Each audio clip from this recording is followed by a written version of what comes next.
सरकारी कार्यालयात आता चिरीमिरी द्यावी लागणार नाही. हो, महाराष्ट्राचे मुख्यमंत्री देवेंद्र फडणवीस यांच्या एका क्रांतिकारी निर्णयामुळे हे शक्य झालंय.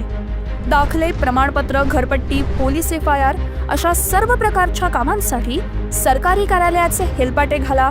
शिपायापासून ऑपरेटरपर्यंत सगळ्यांना चहापाण्याचा खर्च द्या, मग काम करा.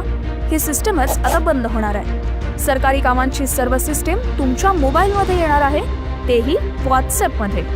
हो, तुम्हाला लागणारी सर्व कागदपत्र आता व्हॉट्सॲपवरच मिळणार. अर्जही व्हॉट्सॲपवर आणि दाखलाही व्हॉट्सॲपवर.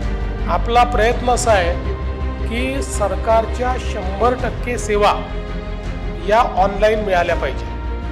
कोणालाही कुठल्याही सेवेकरता कुठल्याही कार्यालयात जाण्याची आवश्यकताच पडू नये अशा प्रकारचं ई-गव्हर्नन्स आणण्याचा आपला प्रयत्न आहे. आणि केवळ ऑनलाईन नाही तर आता आपण मेटासोबत करार केला आहे, त्यामुळे सरकारच्या सगळ्या सेवा व्हॉट्सॲपवर उपलब्ध झाल्या पाहिजेत अशा प्रकारचा आपला प्रयत्न आहे. म्हणजे एखादी सेवा जर घ्यायची असेल त्याचा अर्जही तुम्ही व्हॉट्सॲपवर करू शकाल, त्याचे पैसेही तुम्ही व्हॉट्सॲपवर भरू शकाल आणि त्या सेवेचा लाभही तुम्ही व्हॉट्सॲपच्या माध्यमातून घेऊ शकाल. अशा पद्धतीनं आपण ई-गव्हर्नन्सवर खूप मोठ्या प्रमाणात भर दिलेला आहे. या निर्णयानं देवाभाऊंनी सुशासनाची व्याख्या काय असते हे दाखवून दिलंय. ग्रामपंचायतीचा कारभार असो की मंत्रालयातील कॅबिनेट, सारं काही मुख्यमंत्री देवाभाऊंनी ऑनलाईन केलंय.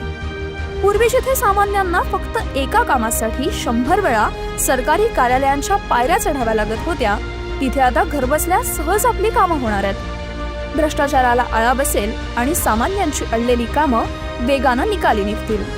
ही कशी ते खुद्द देवाभाऊच सांगत आहेत.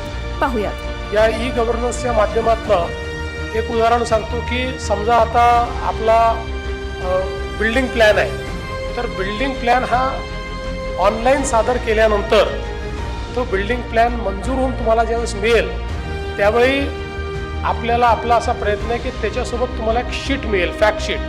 आणि त्या फॅक्ट शीटवर हा प्लॅन कुठल्या दिवशी सबमिट झाला, त्या दिवशी नंतर तो कोणाकडे गेला, त्याने किती दिवस ठेवला, मग कोणाकडे गेला, त्याने किती दिवस ठेवला, असा प्रत्येकाचा लेखाजोखा हा त्या प्लॅनसोबत आपल्याला मिळेल.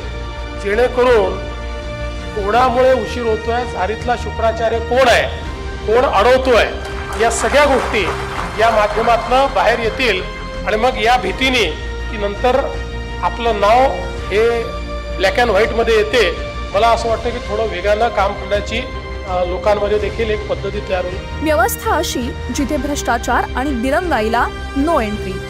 ही सुविधा कशी काम करणार आहे हे आम्ही तुम्हाला पुढील व्हिडिओमध्ये सविस्तर सांगणार आहोत. तेव्हा देवेंद्र फडणवीस फॉर महाराष्ट्र या चॅनलला फॉलो आणि सबस्क्राईब करायला विसरू नका. भेटूयात लवकरच नवीन योजना घेऊन नव्या व्हिडिओ सोबत.